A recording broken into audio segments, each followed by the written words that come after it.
입간판 세워라. 박 전 대통령의 요상한 송중기 아리 얘기를 해보겠습니다. 송중기 아리. 이 국정농단의 재판을 멈추게 할 결정적 힘에는 누가 될까요? 먼저 이 송중기 씨와 관련된 얘기를 좀 해봐야 될 것 같은데요. 박 전 대통령과 송중기 씨의 만남, 과거 영상부터 만나보시죠. 반갑습니다. 앞으로도 대한민국의 최고 한국 스타로 많은 활약을 기대하겠습니다. 감사합니다. 지난주에 방송이 있었는데 네. 반응이 어땠어요? 그 소개가 되고 나서 네. 중국을 비롯해서 아시아에서 좀 많이 인기가 많은 것 같습니다. 예. 이게 이제 중국 삼계탕이나 다른 나라 삼계탕들이 이렇게 섞여서 예. 그런 것들이 좀 많이 나오고 있다고 저도 들었는데요. 예. 아무리 봐도 그래도 한국 삼계탕이 가장 맛있는 것 같습니다. 네. 재료도 좋고요. 정말 관광 홍보대사로서의 큰 역할이 기대됩니다. 이게 제일 이쁘네요. 이게 제일 이쁘네요. 저 때는 우리가 이런 생각을 갖고 보지는 않았었는데 이제 안종범 전 수석의 새롭게 발견된 수첩에서 이런 얘기들이 드러났습니다. 오른쪽에 준비한 게 있습니다. 제목은 이렇습니다. 결정적 한방 도대체 누구 입에서? 이 얘기는 제목만 봐도 너무 궁금해요. 송중기 입간판 얘기입니다. 이수희 변호사. 예. 이 박 전 대통령이 특정 배우, 특정 드라마와 관련된 지시를 한 정황이 드러났다면서요. 그러니까 이제 박근혜 전 대통령이 이렇게 지시를 한 상대가 안종범 수석이에요. 안종범 수석은 또 이런 일까지도 수석 신분에서 해야 됐다는 면에서 참 여러 가지로 자괴스러웠을 것 같은데요. 그러니까 내용이 뭐냐면 이제 한류 체험장이 서울 도심에 있어요. 그 체험장에 이게 모르겠어요. 박 전 대통령의 아이디어인지 아니면 이것이 그 차은택 그 전 단장이 관여돼 있던 것이기 때문에 뭐 차은택 전 단장의 민원을 최순실 씨를 통해 가지고 박 전 대통령이 안 수석에게 그 전달한 건지는 모르겠습니다만은 여하튼 지시사항은 그런 거예요.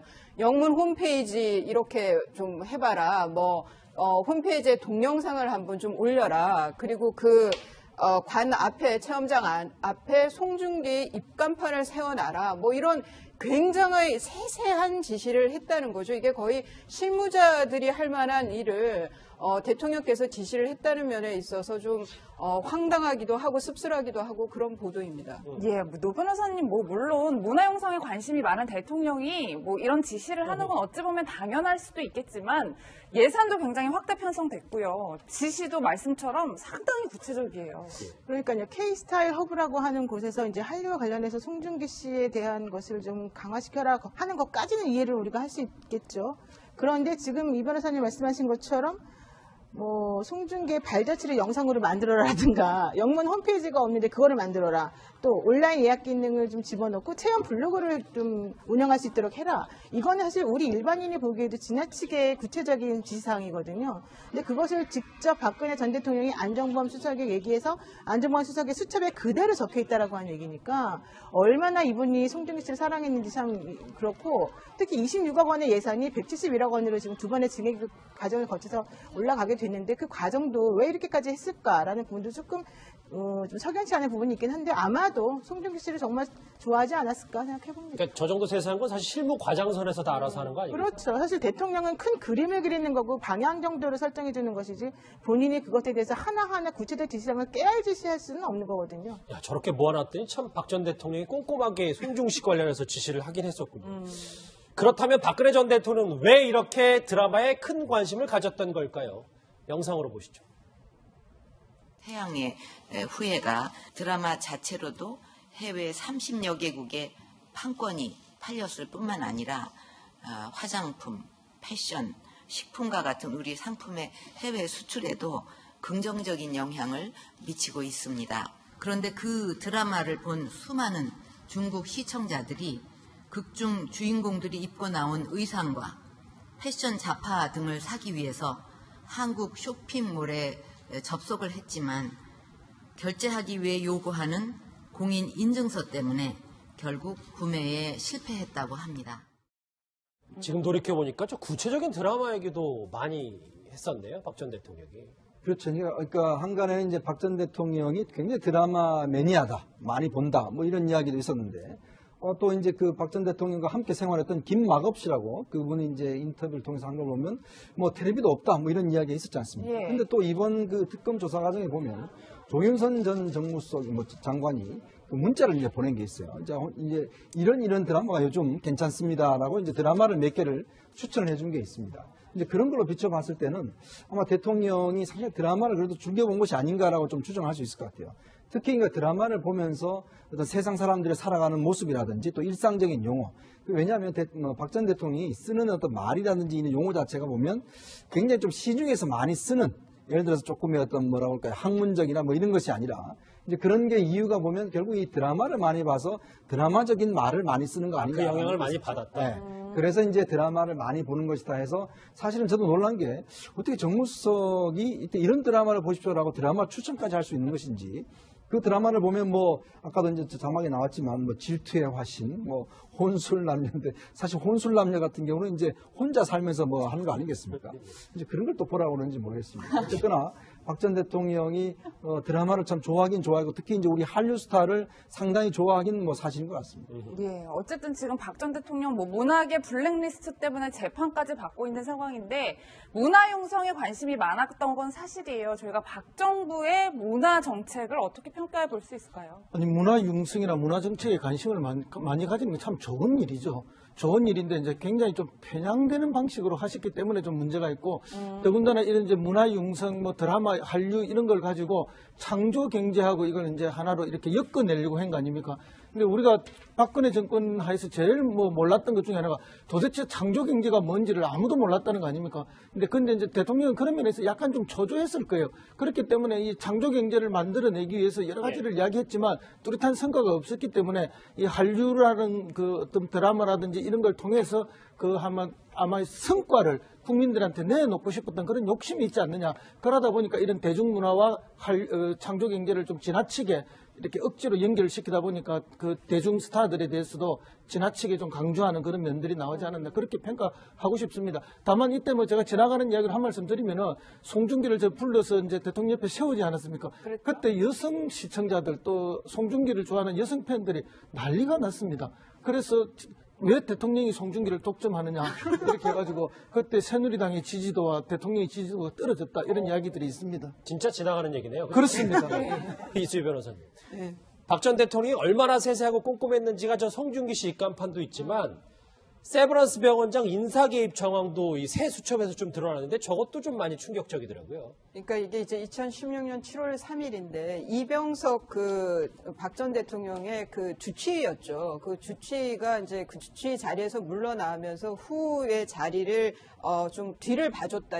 보통 이렇게 뒤봐준다는 표현을 쓰죠. 근데 측근들 특히 청와대에서 근무했던 그 사람들을 이후 자리를 챙겨주고 한 거는 정치권에서 있어 왔던 일이에요. 하지만 뭐 그거는 이제 그걸 그래서 관례처럼 뭐 내 사람 챙기는 정도로 생각한 거 그게 좀 시대착오적일 수도 있죠. 특히나 그 과정에서 안종범 전 수석에게 지시를 해서 안 수석이 이준석 그 교육부총리한테 다시 또 부탁을 해서 또 교육부총리가 연세대 총장에게 이 사실을 얘기를 했다는 거죠. 그러면 이게 사립학교의 경우에는 교육부가 목줄을 재고 있는 곳이거든요. 그러면 당연히 외압으로 받아들일 수밖에 없는 과정인 건데, 뭐 결과적으로는 또 그 세브란스 병원장에 또 임명이 됐어요.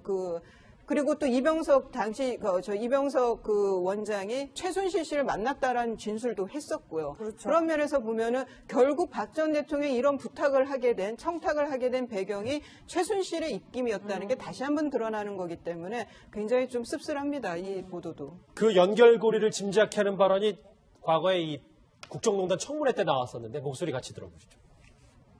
지금 김영재 증인이 최순실 씨를 이병석 원장이 소개해서 만났다고 그랬죠. 네.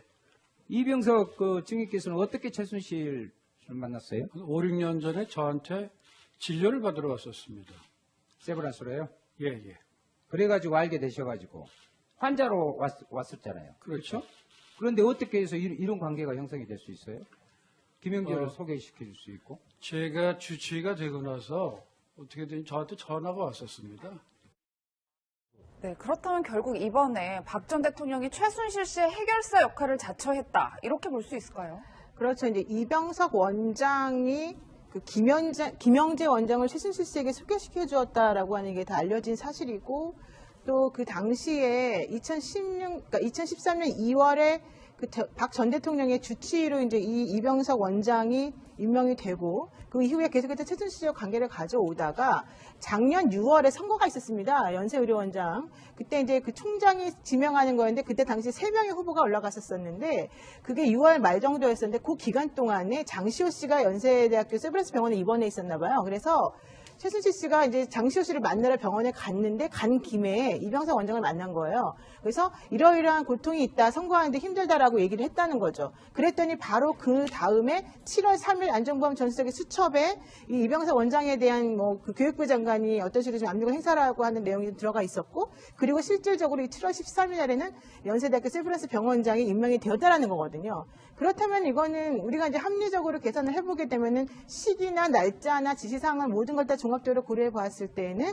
당연히 최순실 씨가 박근혜 전 대통령에게 이 이병석 원장의 거취에 대해서 얘기를 해주었고, 이 이병석 원장의 거취에 대한 얘기를 들은 박 전 대통령이 안정범 수석에게 지시를 했고, 안정범 수석이 정말로 그 당시에 그 이진식 그 교육부 장관에게 전화를 해서 당시에 그 연세대학교 총장이었던 김용학 총장에게 연락을 해서 이 연세대학교 세브란스 병원장까지 연결이 됐다는 거거든요.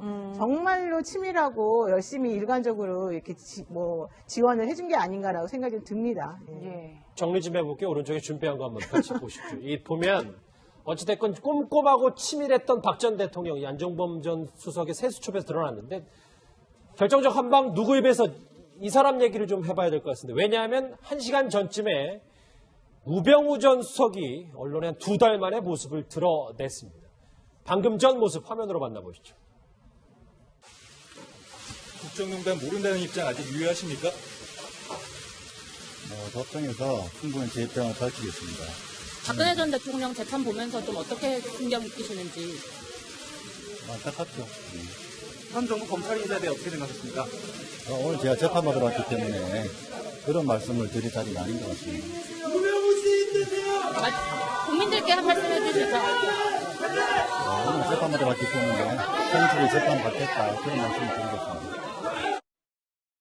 예, 뭐 이수희 변호사님 국민들에게 한마디 해달라고 하니까 성실히 재판받겠다. 뭐 일종의 기싸움을 하는 건가요? 아니, 저는 저 똑같은 답변을 청문회 때도 똑같이 했었어요. 그러니까 유사한 답변을 했어요. 뭐 성실히 임하겠다. 뭐 나중에 영장 실질 때도 저랬었고, 그 뻣뻣한 태도는 뭐 전혀 변함이 없는데, 지금 이제 그 4가지 혐의로 지금 기소가 됐는데요. 거기에 대해서 우병우 전 수석 측의 이 대응이 만만치 않아요. 법리적으로 다투는 것이. 그래서 뭐 불구속 상태이겠다, 뭐 또 법리적으로도 좀 탄탄하게 준비되어 있는 모습이 보이기 때문에 결과가 어찌 될지 좀 그 귀추가 주목이 됩니다. 그러니까 첫 재판에 출석한 건데, 이현정 의원님, 저 우병우 전 수석의 화면을 오늘 모습을 보니까 2달 전에 이제 구속되냐 마냐에 고민했던 것과는 달리 조금 이제 표정도 좀 밝아지고 건강도 회복을 좀 한 것 같아요. 그렇습니다. 얼굴은 뭐 예전보다 많이 좋아진 것 같고, 또 뭐 태도도 좀 여유로워진 것 같아요. 아무래도 이제 지난번에 뭐 구속은 면했기 때문에 일단 뭐 재판 과정은 아마 본인도 좀 자신이 있어 한 그런 뭐 생각이 있는 것 같아요. 아무래도 이제 본인도 법률가고 또 나름대로 지금 법률적 지원을 많이 받고 있지 않습니까? 그렇기 때문에 일단 뭐 지금 앞으로 지루한 뭐 재판이 진행되긴 하겠지만, 일단 뭐 우병우 수석 입장에서 본다라면 예전보다는 뭐 상황이 훨씬 좋아졌다, 이렇게 평가할 수 있겠죠. 알겠습니다. 4명의 인물들이 있는데 3번째 인물을 좀 봐야 될 것 같습니다. 아마 이 말풍선안에 있는 말 중에 이 얘기가 제일 궁금해서, 예의를 지켜라. 무슨 말인지 최순실 씨가 한번 태도가 또 한번 도마 위에 올랐는데, 그동안의 최순실 태도 관련해서 얘기를 좀 해보겠습니다. 예, 노 변호사님, 저는 이제 보고도 믿기가 어렸는데 검사를 향해서 일종의 훈계를 했다는 거예요. 어떤 얘기인가요? 그러니까 이제 어제 있었던 417호 법정에서 있었던 일인데, 이제 당시 검사가 강혜민 검사였는데, 강 검사가 변호인이 너무 현란하게 여러 가지 미사여구를 구사하면서 유도신문하고 있다, 이런 식으로 말했죠. 그랬더니 최순실 씨가, 검사님, 저희가 이미 모신 대통령 아닙니까? 예의를 좀 지켜주세요라고 얘기를 했다는 건데, 그래서 법정에서 이제 재판장한테 제지를 좀 당했습니다. 예. 근데 아마도 지금까지도 이 최순실 씨의 태도를 보면은 상당히 뻣뻣하고 상당히 당당하고 상당히 본인은 아무 죄가 없다, 이렇게 생각하는 것 같아요. 예. 그동안 최순실 씨가 이제 헌법재판소에서 얘기나 법정에서 어떤 얘기를 했었는지 과거 목소리 한번 듣고 오겠습니다. 그거는 그렇게 얘기하시면 안 될 것 같습니다. 그거는 말하고 싶지 않습니다. 아까 제가 설명을 드렸습니다. 저쪽에. 어떤 이권을 도모했는지 구체적으로 말씀해 보십시오. 피청구인이 누구죠? 대통령입니다. 일단 이 최순실 씨는 예의를 지켜라. 아직도 지금 뻣뻣하고 자신감에 넘치는. 워낙 지금 재판을 많이 하다 보니까 본인도 경륜이 쌓이는 것 같습니다. 마지막 인물 삼성 지원 알고 있었다. 이 얘기를 좀 더 마지막으로 짚어봐야 될 것 같아요. 예, 이수희 변호사님 정유라 씨에 대한 조사가 새 국면을 맞은 듯한데 재청구 얘기가 솔솔 나오고 있어요. 그러니까 이게 삼성 지원을 그 포스트잇 붙여놔서 자기는 아무것도 몰랐다라는 건데 지금 그 조사를 받으면서는 좀 새로운 사실들이 나왔나 봅니다. 그게 이제 그 주된 내용이 삼성 지원을 정유라 씨가 알고 있었다는 거죠. 블라즈미르와 그 스타샤라고 하는 차무랍니다. 말이 삼성의 돈으로 샀다라는 내용을 알고 있었다는 건데 좀 더 지켜봐야 될 것 같습니다. 조사 내용을. 근데 이제 아무래도 처음에 그 정유라 씨가 보였던 여유만만한 태도하고 비춰봤을 때 두 번, 세 번에 걸친 소환 이후에는 말이 없어지고 그 표정이 어두워졌잖아요. 그렇죠. 근데 그것과 관련해서 지금 현재 나오고 있는 얘기는 업무방해라든가 학사비리 관련해서는 본인이 계속해서 입을 다물고 잘 모른다는 식으로 얘기를 하지만 나머지 부분에 대해서는 어느 정도는 알고 있는 것처럼 말을 되게 잘하고 있다. 장시호 씨처럼. 예, 그래서 오히려 그 검찰 측에서 얘기하는 것은 오히려 이 정유라 씨가 말을 정말 잘하더라. 그래서 상당히 고무적으로 지금 생각하고 있다. 이런 얘기를 지금 나오고 있거든요. 아마도 좀 지켜보면 좀 더 좋은 결과가 나오지 않을까 생각합니다. 국정농단의 결정적 한방 도대체 누구 입에서 더 터져 나올지 지켜보겠습니다.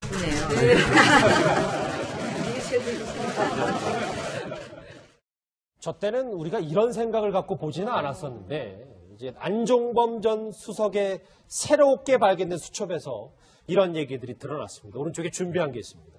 제목은 이렇습니다. 결정적 한방 도대체 누구 입에서. 이 얘기는 제목만 봐도 너무 궁금해요. 송중기 입간판 얘기입니다. 이수희 변호사님. 이 박 전 대통령이 특정 배우, 특정 드라마와 관련된 지시를 한 정황이 드러났다면서요. 그러니까 이제 박근혜 전 대통령이 이렇게 지시를 한 상대가 안종범 수석이에요. 안종범 수석은 또 이런 일까지도 수석 신분에서 해야 됐다는 면에서 참 여러 가지로 자괴스러웠을 것 같은데요. 그러니까 내용이 뭐냐면 이제 한류 체험장이 서울 도심에 있어요. 그 체험장에 이게 모르겠어요. 박 전 대통령의 아이디어인지 아니면 이것이 그 차은택 그 전 단장이 관여돼 있던 것이기 때문에 차은택 전 단장의 민원을 최순실 씨를 통해 가지고 박 전 대통령이 안 수석에게 입간판 세워라. 박 전 대통령의 요상한 송중기 아리 얘기를 해보겠습니다. 송중기 아리. 이 국정농단의 재판을 멈추게 할 결정적 힘에는 누가 될까요? 먼저 이 송중기 씨와 관련된 얘기를 좀 해봐야 될 것 같은데요. 박 전 대통령과 송중기 씨의 만남, 과거 영상부터 만나보시죠. 반갑습니다. 앞으로도 대한민국의 최고 한류 스타로 많은 활약을 기대하겠습니다. 감사합니다. 지난주에 방송이 됐었는데 반응이 소개가 되고 나서 중국을 비롯해서 아시아 대표님 많이 인기가 많은 것 같습니다. 이게 이제 중국 삼계탕이나 다른 나라 삼계탕들이 이렇게 섞여서 그런 것들이 좀 많이 나오고 있다고 저도 들었는데요. 아무리 봐도 그래도 한국 삼계탕이 가장 맛있는 것 같습니다. 재료도 좋고요. 정말 관광 홍보대사로서의 큰 역할이 기대됩니다. 이게 제일 그 전달한 건지는 모르겠습니다만은 여하튼 지시사항은 그런 거예요. 영문 홈페이지 이렇게 좀 해봐라. 홈페이지에 동영상을 한번 좀 올려라. 그리고 관 앞에 체험장 앞에 송중기 입간판을 세워놔라. 이런 굉장히 세세한 지시를 했다는 거죠. 이게 거의 실무자들이 할 만한 일을 대통령께서 지시를 했다는 면에 있어서 좀 황당하기도 하고 씁쓸하기도 하고 그런 보도입니다. 예, 노 변호사님 물론 문화 영상에 관심이 많은 대통령이 이런 지시를 하는 건 어찌 보면 당연할 수도 있겠지만 예산도 굉장히 확대 편성됐고요. 지시도 말씀처럼 상당히 구체적이에요. 그러니까요. K-스타일 허브라고 하는 곳에서 이제 한류와 관련해서 송중기 씨에 대한 것을 좀 강화시켜라 하는 것까지는 이해를 우리가 할 수 있겠죠. 그런데 지금 이 변호사님 말씀하신 것처럼 송중기의 발자취를 영상으로 만들어라든가 영문 홈페이지가 없는데 그거를 만들어라. 또 온라인 예약 기능을 좀 집어넣고 체험 블로그를 좀 운영할 수 있도록 해라. 이거는 사실 우리 일반인이 보기에도 지나치게 그런데 그 드라마를 본 수많은 중국 시청자들이 극중 주인공들이 입고 나온 의상과 패션 잡화 등을 사기 위해서 한국 쇼핑몰에 접속을 했지만 결제하기 위해 요구하는 공인 인증서 때문에 결국 구매에 실패했다고 합니다. 지금 돌이켜보니까 저 구체적인 드라마 얘기도 많이 했었네요. 박 전 대통령이. 그렇죠. 그러니까 한간에는 이제 박 전 대통령이 굉장히 드라마 매니아다, 많이 본다, 뭐 이런 이야기도 있었는데, 또 이제 그 박 전 대통령과 함께 생활했던 김마겁 씨라고 그분이 이제 인터뷰를 통해서 한 걸 보면 뭐 텔레비도 없다, 뭐 이런 이야기가 있었지 않습니까? 예. 근데 또 이번 그 특검 조사 과정에 보면 조윤선 전 정무수석 뭐 장관이 그 문자를 이제 보낸 게 있어요. 이제 이런 드라마가 요즘 괜찮습니다라고 이제 드라마를 몇 개를 추천을 해준 게 있습니다. 이제 그런 걸로 비춰봤을 때는 아마 대통령이 사실 드라마를 그래도 즐겨본 것이 아닌가라고 좀 추정할 수 있을 것 같아요. 특히 그러니까 드라마를 보면서 어떤 세상 사람들이 살아가는 모습이라든지 구체적인 지시사항이거든요. 근데 그것을 직접 박근혜 전 대통령이 안종범 수석에 얘기해서 안종범 수석의 수첩에 그대로 적혀 있다라고 하는 얘기니까 얼마나 이분이 송중기 씨를 사랑했는지 참 그렇고, 특히 26억 원의 예산이 171억 원으로 지금 두 번의 증액 과정을 거쳐서 올라가게 됐는데 그 과정도 왜 이렇게까지 했을까라는 부분도 조금 좀 석연치 않은 부분이 있긴 한데 아마도 송중기 씨를 정말 좋아하지 않았을까 생각해봅니다. 그러니까 저 정도 세세한 건 사실 실무 과장선에서 다 알아서 하는 거 아니에요? 그렇죠. 사실 대통령은 큰 그림을 그리는 거고 방향 정도를 설정해 주는 것이지 본인이 그것에 대해서 하나하나 구체적 지시사항을 깨알지시할 수는 없는 거거든요. 야, 저렇게 모아놨더니 참 박 전 대통령이 꼼꼼하게 송중식 관련해서 지시를 하긴 했었군요. 그렇다면 박근혜 전 대통령은 왜 이렇게 드라마에 큰 관심을 가졌던 걸까요? 영상으로 보시죠. 태양의 후예가 드라마 자체로도 해외 30여 개국에 판권이 팔렸을 뿐만 아니라 화장품, 패션, 식품과 같은 우리 상품의 해외 수출에도 긍정적인 영향을 미치고 있습니다.